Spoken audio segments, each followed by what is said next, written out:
We're now in week 3 of the God of the Storybook Bible series. We started with Noah. Then last week we talked about Abraham.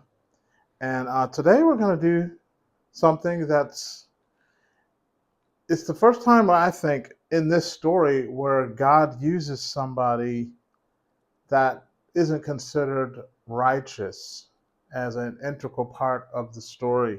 We're going to talk about 3 of the people in the Bible story. We're going to talk about Isaac and Jacob and Joseph, and just a little bit about Isaac and a little bit about Joseph. We've talked about him recently, but we're going to take some extra time to talk about Jacob. Um, Jacob was a complicated person. You could call it a character. He's very complicated because he um, basically connived and stole birthrights from his brother and things like that. And the interesting thing is that God still made him a very important part of this story, and he's the father of very important kids in the whole story of the Bible. So let me just start first with the Jesus Calling Bible Storybook. And this is going to be in Genesis 22, and it's talking about Abraham with Isaac. So here we go. When Isaac was older, God decided to test Abraham's faith. So he asked Abraham for a sacrifice, a big one. Give Isaac back to me to live with me in heaven. Abraham had waited so long for a son. He loved Isaac, but he loved God more. So with a sad heart, Abraham agreed. Abraham and Isaac climbed a mountain and met God there. God, Abraham said with tears in his eyes, if you want my only son, here he is. God was pleased that Abraham loved and trusted him enough to give Isaac back. He was so pleased that he told Abraham he didn't have to give Isaac back after all. God would accept a male sheep instead. God provided that sheep, and Abraham and Isaac were very happy about it. God blessed Abraham for trusting him so much. One day, God would sacrifice his own son Jesus as a special gift to the world. So that's the one of the notable parts of Abraham's story. That's a very well talked about part of the story of him being willing to sacrifice his son, but also believing that God had told him that that his seed would number the stars in the sky and all of that. And so he believed that if he did sacrifice him, God could raise him from the dead, because he believed what God told him he would do. So let's go ahead and continue in the story. And now this is Genesis 25. Isaac grew up and married a lady named Rebekah. They had twin boys, Jacob and Esau. Esau was born first. He was all red and hairy. As the oldest boy, Esau would someday get most of his father's things and special blessing. Jacob was born hanging on to Esau's heel. When they grew up, quiet Jacob enjoyed staying home. Esau liked being outdoors and hunting wild animals. One day Esau came home really hungry. Jacob made a big bowl of stew. Give me some of that, Esau said. I'm starving. Not so fast, Jacob answered. I'll give you my stew if you promise that I will get Dad's things. That was not a good trade, but Esau was hungry, and so he agreed. When Isaac grew old, it was time to give Esau the blessing. Jacob was tricky.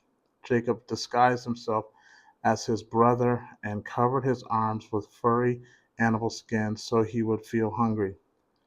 Because Isaac could not see well, he gave Jacob the blessing that should have gone to Esau. Esau was very, very angry when he found out his brother had gotten his dad's things and his blessing.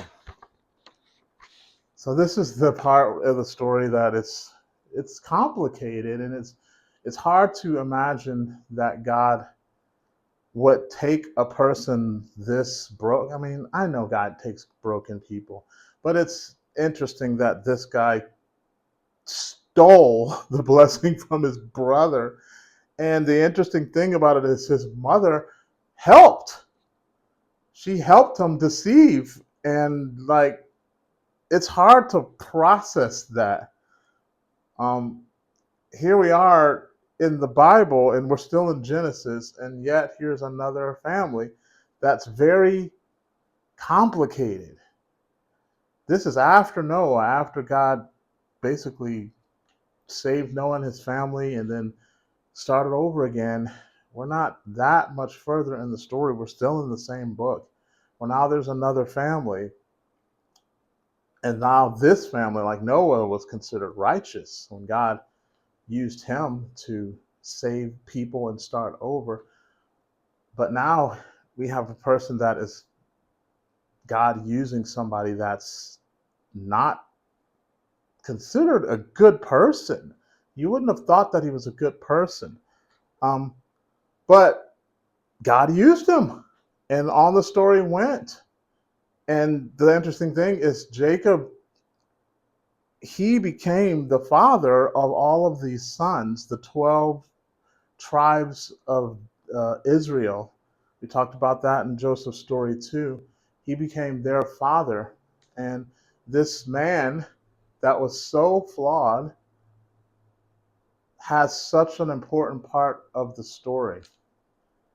And then one of the sons that he had was Joseph. And then here we are again with this same family, as adding a little bit more depth to that family, the same family where the dad, the patriarch, was a conniver, if that's a word, that took advantage of his brother and stole his blessing from him. He was the father of these men that sold their younger brother into slavery and basically left him for dead, or came back and told Jacob he was dead. Um, that is a complex story. It's hard to understand that. And we talked about it before. Joseph went on and he forgave them, and then he brought Jacob back, and they all the story continued. So what we're doing with this series is we're first of all figuring out what happened in the passage and what the text was and what did it mean to the people that were writing it and the people that were uh, hearing the words, or the characters in the Bible, who they were, who was it, the context and the culture, and now the differences between us and them. Um, and I'll say the interesting thing about that, when we say the differences between us and them, a lot of times you would say that there's a lot of differences because culturally we're not dealing with the same things as them, like building an ark and things like that. We can't really draw a perfect parallel to that. But the truth is, we can draw a parallel from broken Jacob or a broken family. Many of us can draw too close of a parallel to um, a family that's there's chaos inside the family. There's chaos between the siblings and people that don't really get along and don't like each other. When they have to see each other, it's because they have to and they don't want to. Um, we can understand that. As hard as it is to think about God using a person like that, we can understand that because God uses us. God uses people that were broken. God uses people that didn't fulfill their promises today. Like, I look at the fact that I am divorced, and the original plan obviously is that you get married and you don't ever divorce. And it says God hates divorce, but it's a broken world. And the same God that still used Jacob and used that family to do great things is the same God that uses me and has given me another chance. And now I have another family, if you will, and I'm doing better. But it came out of a broken time. I was a broken vessel. I was a person that some people would say was disqualified from being able to be used in this way. There's some circles of people that believe that if you get a divorce, that you're disqualified from leading and pastoring and things like that. Thankfully, not all of us believe that, and the circles that I'm in don't believe that. But if you think about the fact that even way back in the beginning in Genesis, God was dealing with these people that weren't perfect. I mean, yes, I guess you could say Noah was, but you think Adam and Eve and that family, that was a broken family. That was the first murder happened with the very first family. Um, and then you got this family with Jacob stealing from his brother and lying to his dad. Um, and then his wife plotting because the favorite. I mean, it's unbelievable. I wanted to read a little bit more of the story of to kind of show what I'm talking about as far as how complicated this family was. So Jacob married two women and getting a little bit of a taste of his own medicine, he was tricked into having to marry two women because the woman he wanted, um, they gave him her sister first, and then he had to work another 7 years to get the one he actually wanted, and she was his favorite. And so let me start at Genesis 30. When Rachel saw that she was not bearing Jacob any children, she became jealous of her sister. So she said to Jacob, "Give me children or I'll die." Jacob became angry with her and said, "Am I in the place of God who has kept you from having children?" Then she said, "Here is Bilhah, my servant. Sleep with her so that she can bear children for me, and I too can build a family through her." So she gave her servant Bilhah as a wife. Jacob slept with her, and she became pregnant and bore him a son. Then Rachel said, "God has vindicated me. He has listened to my plea and given me a son." Because of this, she named him Dan. Rachel's servant Bilhah conceived again and bore Jacob a second son. Then Rachel said, "I have had a great struggle with my sister, and I have won." So she named him Naphtali. When Leah saw that she had stopped having children, she took her servant and gave her to Jacob as a wife.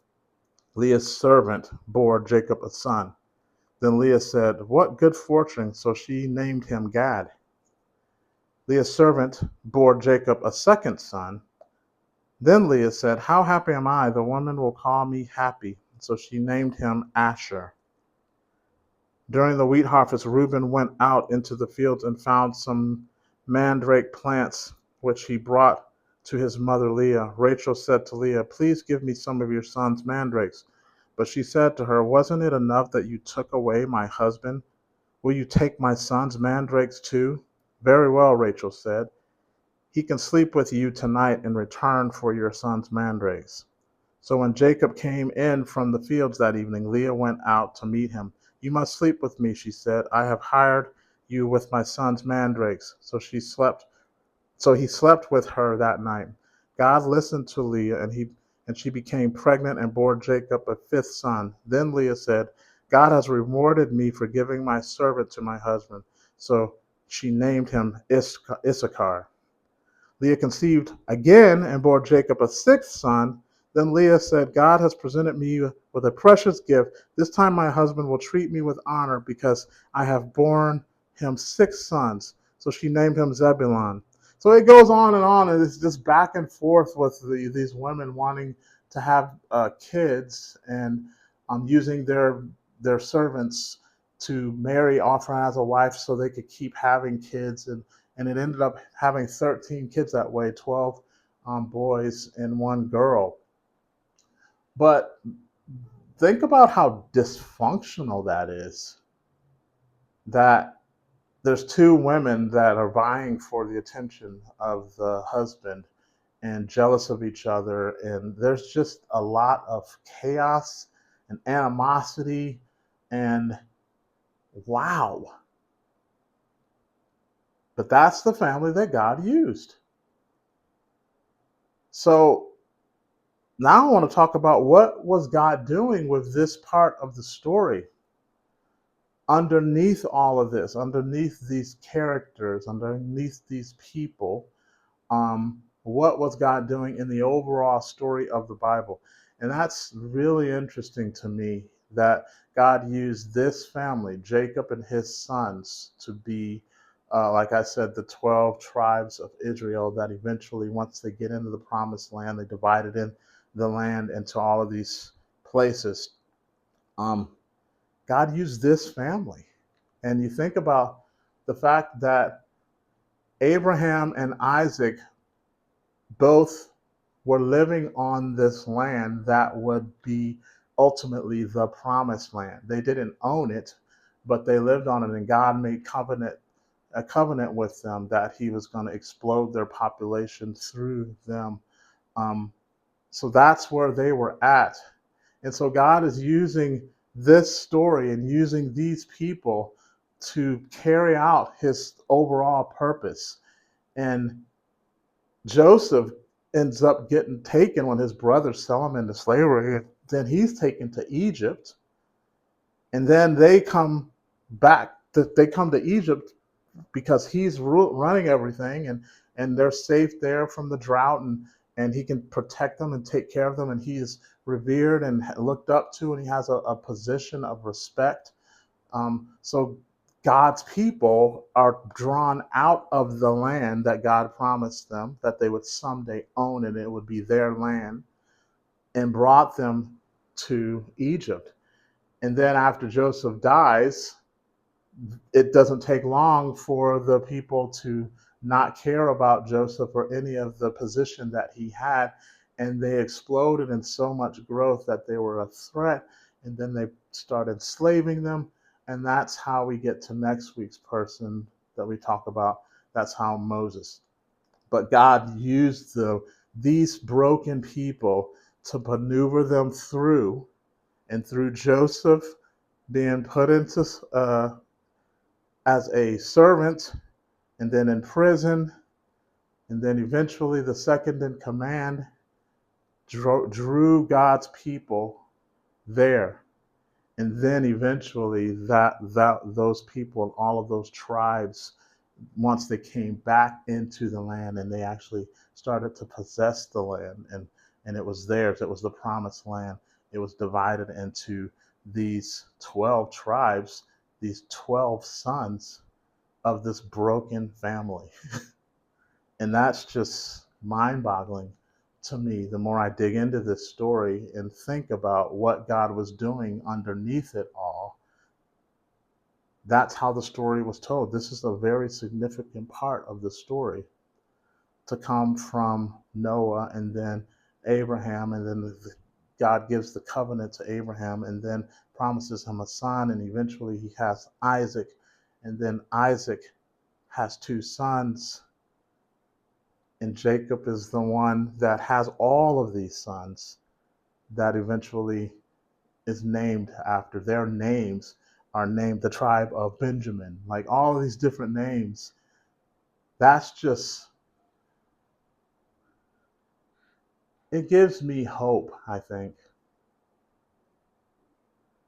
that that has been a characteristic of God all along, that he chooses people with a sketchy past, people that aren't perfect, people that would, I mean, by all accounts, you would think that he deserved nothing. Jacob deserved to be put in his place and the blessing taken back and given to his brother, the rightful person that was supposed to have it. You would think that that would have been right, but God used him anyway. And what does that mean for us?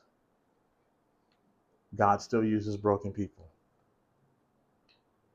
God still uses people that don't have a long family line of people serving God. He does. He uses people that have 3 and 4 and 5 and 6 generations servants of God and all. He uses them, but he also uses people that come from families that are dysfunctional. He uses people that they weren't trying to be right. They were trying to be wrong. And I know that some legalistic Christians would have problems with that God would choose and use people that if we were doling out God's favor, we would pass over people like that. Jacob would have never made it. If you and I were the decision makers of how the story was going to unfold, we would not have chosen. His character would have been considered flawed, and no, you don't deserve it. You haven't been faithful with what you have. You took somebody else's as your own. Of course not. But the good news is neither you or I are God. Thank God I'm not God. And I am thankful that you're not either. Because we wouldn't choose each other for God's grace and for God's plan to be unfolded. To this day, God is using broken people to accomplish great things for him. And I talked about some of that a few weeks ago with the band that I used to tour with. God uses broken people. And if you dig into the history of the Bible, if you dig into the story, you'll see this thread of God being faithful and his people not coming through. Obviously, Joshua does lead the children of Israel into the promised land, but it's not for very long because it was a conditional covenant at that point. They had to do what God asked of them and not worship other gods, or he would take it away, you know. And it's interesting that God became a little bit more, I don't know if hard-nosed is the right word, but by the time it got to Moses, I guess he had gotten angry with the original people populating the earth when he destroyed it with a flood. Um, but there was God's grace for a long period of time. But then by the time Moses comes along and he's trying to get them to do what God says, and they struggle and they disobey, and then you know the story. He ends up telling them that they're never going into the land, and there's severe consequences. But still, imperfect people, God using to tell his story. And that's where it started.